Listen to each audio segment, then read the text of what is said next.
really do. We do around October, December time frame here at General Electric. We actually just wrapped up the S2 here for our particular business. And what that does is it says, I mean, you can see is it lays out kind of the outline of what you're going to be expecting for the future year. It also kind of shows where you're going to finish the current year and what it means for in the short term for the next year. And then when we actually get into the fiscal year itself, we get into like an operating plan where it takes that S2 strategic budget that we've done and really gets it down to the nuts and bolts of the budget, and it gives you something you can measure throughout the year.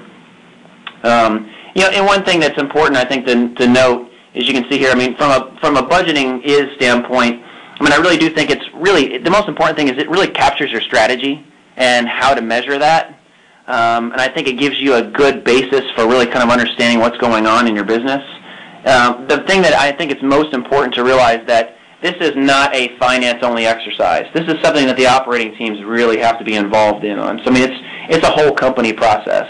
And I think that if communication is done correctly, I think it can really help drive some ownership too, which hopefully we'll get into here some.